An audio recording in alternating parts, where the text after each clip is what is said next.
What do we do now? So what do we do now? What do we do? What do we do now? What do we do now? Smile. What do we do? What do we do? What do we do now? So what do we do now? So what do we do now? Where shall I go? What shall I do?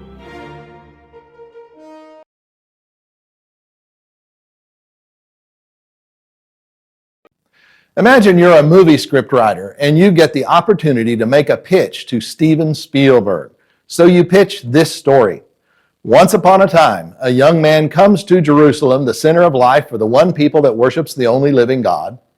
He doesn't seem to be anything special externally. He's not especially big. His education doesn't go beyond the average man's. He doesn't come from a prominent family. He doesn't have a status job. His hometown is not well known, and those who do know the town don't think much of it. Among the Jews, even the region that his town is in is despised because it represents the mixture of the Jewish people who are supposed to be separated from all others. But they're mixed in this region with several races of Gentiles, and the king of the region is of mixed races, and he's very immoral. Yet he claims to have accepted the Jewish religion. Yet this young man comes into Jerusalem as if he owns the place. The people love it. However, he alienates the business community by interfering with a lucrative business in the temple. He alienates the ruling political party by exposing their religious error. They have rationalistic arguments to prove that there could be no resurrection. He alienates the political party of the people by exposing their wrong attitudes. They claim so much love for God's law and yet ignored the greatest commandments. The people love it, but they lack the character it would have taken to save him from these powerful forces which have become thirsty for his blood. With the help of one of his closest allies who turns traitor, he is arrested without a charge. A charge is trumped up through the twisting of his words. No one defends him. His closest allies are too scared to admit they know him. He is taken before the ultimate regional authority under this false charge, and his enemies ask for his death. No one defends him. He won't even defend himself. The one in authority knows the young man is not guilty as charged, but because he is more concerned about his own life and position than he is about justice, he gives in to the will of the mob, which the corrupt Jewish leaders have managed to sway to their side. He is killed, murdered by the system. Proof, once again, that evil reigns. Truth and justice are not enough to overcome it. But then, in a surprise turnabout never before witnessed in the history of the universe with its natural order, this young man is no longer dead. He is alive. Truth and justice prevail. And they all live happily ever after. What a great story. It has all the elements of great drama: action, intrigue, suspense, a message, and a great surprise ending. But it's so much more than that. Without the last 3 verses of Matthew, his whole gospel is nothing but a great story. For the people in the story, it would be more than that, but for us, it would just be great drama. So let's pick up the story of Matthew 28, verse 16.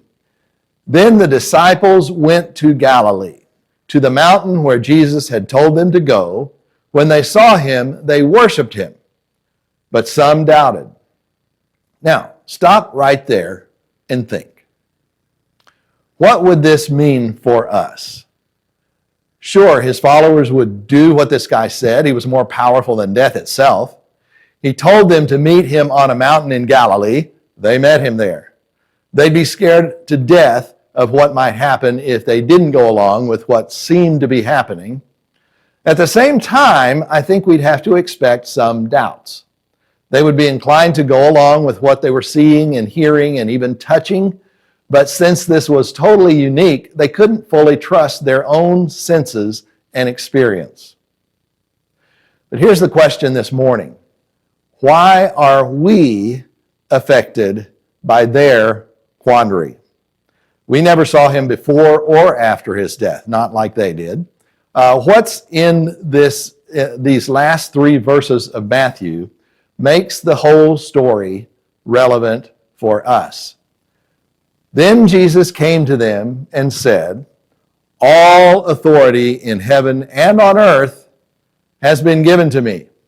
Therefore, go and make disciples of all nations, baptizing them in the name of the Father and of the Son and of the Holy Spirit, and teaching them to obey everything I have commanded you." Because this young man told his followers to go and make disciples of all nations and teach them to obey everything he had commanded them to do as his first disciples, as his first followers, we have received the news about not only his life, death, and resurrection, but about his power to change us. Jesus commanded his disciples to go and teach others to obey everything he had commanded them. Going and teaching others was one of those commands. So, every other disciple, every follower of Jesus since then, obeys that command. That is how we have come to know this story. But not only to know it, to be affected by it. As we look at this passage, we generally focus on obedience to the command he made for the disciples to obey. And we in Churches of Christ have also emphasized the one implied when he says to baptize the disciples. And those are good things to emphasize. But I wonder if we have missed the parts more related to why we obey these commands. Therefore, teach. That word therefore is very important. It suggests that what follows is the main idea. I want us to look at what Jesus said before he said, therefore. Why did the disciples go? Why did they baptize? Why did they teach them to obey everything Jesus commanded? Let me skip to the chase. As disciples, we will go and make disciples. Why? First, we obey Jesus because of his authority. Jesus said, "All authority in heaven and on earth has been given to me. Therefore, go." The basic meaning of authority is the right to do with one's property as he or she wishes. In other words, we are putting our fate in Jesus' hands. We are his property. We belong to him. He has the power to do whatever he wants with us. The power to create or to destroy are the extremes of his authority, but what comes in between? How will he use us now that he has created us, and if he does not intend to destroy us? If we really do grant to Jesus the authority which is rightfully his, what will be the result? Humility, contentment, serenity, tranquility, peace, resolution, calm, temperance, purity, and so many other things that most of us lack, at least to some degree, can only be found in submission to Jesus' authority. That is, these qualities will characterize our lives on the inside only through trust in Jesus. You can find all these things externally in many ways and in many places. You can find peace and tranquility as a hermit in the mountains, for example. For a while at least, then, comes winter or a storm or a grizzly bear or illness or some kind of tragedy. The peace that is found through trust in Jesus is one that is not destroyed by external factors, whether persecution or loss or any other troubles. An extreme example of the power of this trust is found in Richard Wurmbrand's story. He was that Lutheran pastor who spent 14 years in communist prisons because of his faith. In one of the prisons, they tried to brainwash the Christians. It almost seems silly to us the way they did it. At one point, they presented a play which consisted of anti-Christian propaganda, and after the play, he was allowed to respond. Well, he responded by preaching Jesus. Well, later, this is what happened as punishment. Lieutenant Konya came to bring me 2 pieces of news. First, he said that my wife was in prison and had been for some time. Second, that I was to be flogged at 10 p.m. that evening for my repeated defiance and insolence culminating in my speech at the play. The news about Sabrina, that's his wife, was a terrible shock, and my pain at the thought of it added to my fear of the beating to come.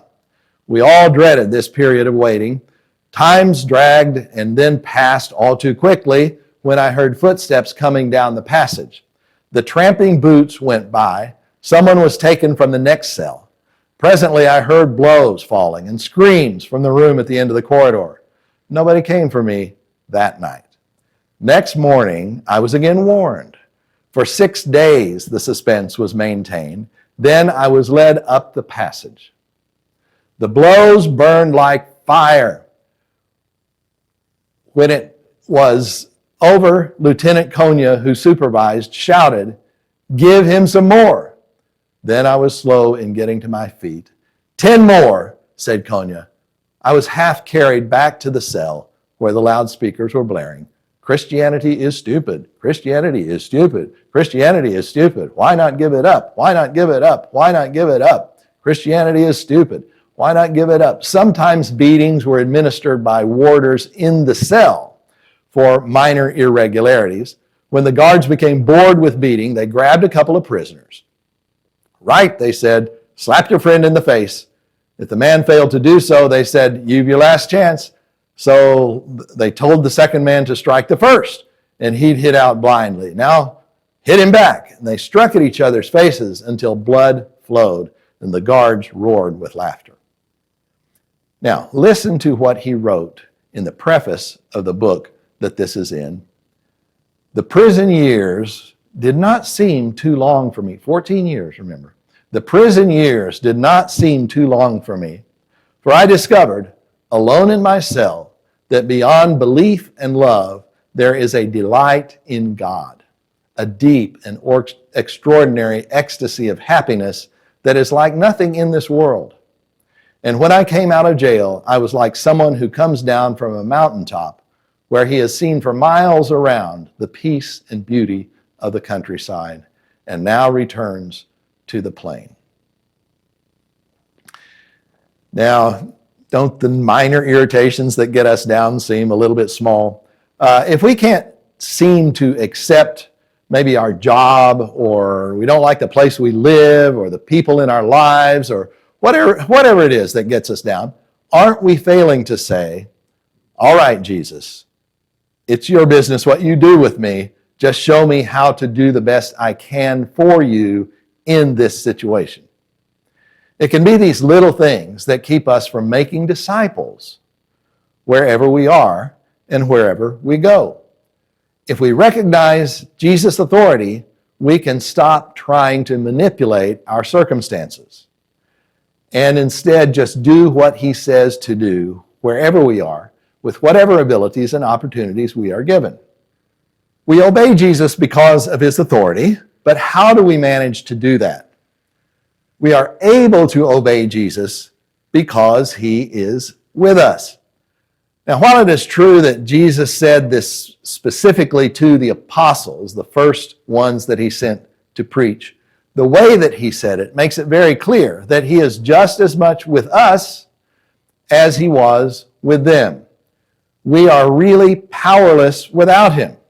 So if you'll allow a play on words, Christmas presents are for fun, but Jesus' Easter presence is overpowering.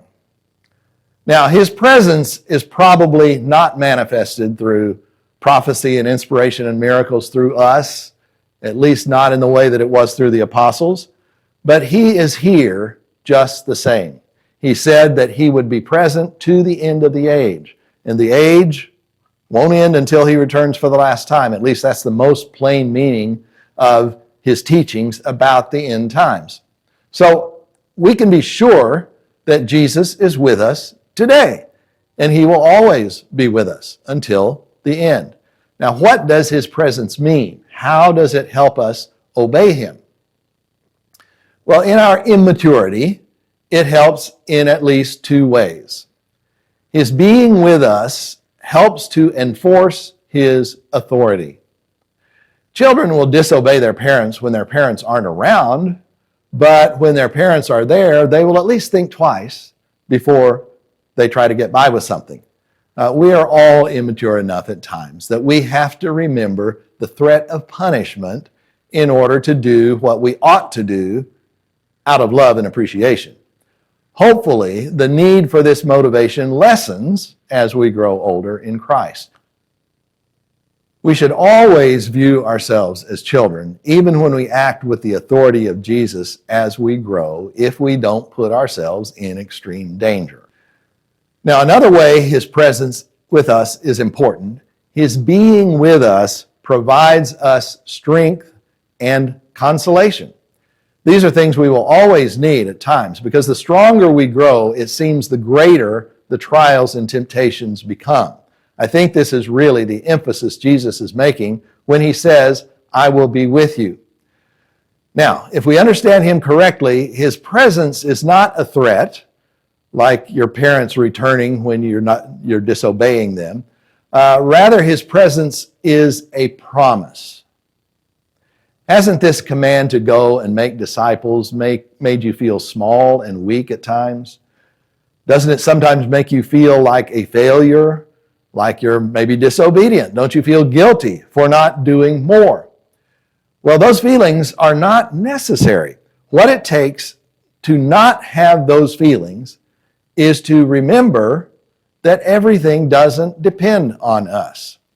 We can't save the world by our own power and genius because we aren't that strong and we aren't that smart. Jesus wants us to depend on him. There isn't one of us who wasn't helped by someone who taught us in some way about being a Christian. But not one of those people didn't make mistakes as they taught us. Some of them did more wrong than they did right. Yet, here we are. Why? Because Jesus was with that person. He was in that person. To some degree, your teacher or preacher or your parents maybe were the ones who allowed Christ to be revealed. Now, this means that you don't have to be thoroughly competent as a teacher to obey Jesus' command.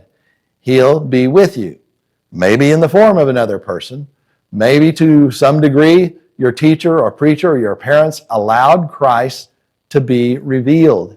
He was in that person. Now, this means that you don't have to be thoroughly competent as a teacher to obey Jesus' command. Your teachers weren't. He will be with you, maybe in the form of another person, or maybe he'll even grant you wisdom. Now, I'm certainly not saying it doesn't matter how we go about trying to share Jesus.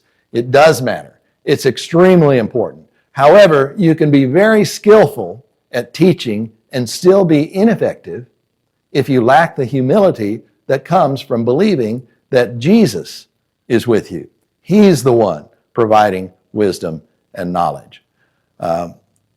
Remember what James said about this in chapter 1, verses 4 and 5. Let perseverance finish its work so that you may be mature and complete, not lacking anything. If any of you lacks wisdom, you should ask God, who gives generously to all without finding fault, and it will be given to you. Now, in chapter 3, he defines wisdom. Verse 13, who is wise and understanding among you? Let them show it by their good life, by deeds done in the humility that comes from wisdom. Do what you can, when you can, and trust God to give the growth. Then you can live without guilt. We'll always be sorry that some are lost and that we made mistakes, but we'll know that failures and successes are really in God's hands. Be thankful you can have a part in his glorious plan, even if you don't do your part that well. Our friend Cherry Owens was teaching a Sunday school class in Montana when we lived there, and something she said caused a light to turn on in the mind of one of her students who had actually sat in class many times before. And I'm sure that her eyes widened as she said, "You mean all these stories are true?" Well, Yes, that young man's story that we started with is so much more than a great drama for us, but only because he told his disciples to go and make disciples, and they did. Now, then those disciples made disciples, and those disciples made disciples until the message finally came to us. Will this story be more than a great drama for others in the future? That's up to us, but only in the sense of letting Jesus use us as he sees fit. If we'll do that, he'll be with us and we will make disciples.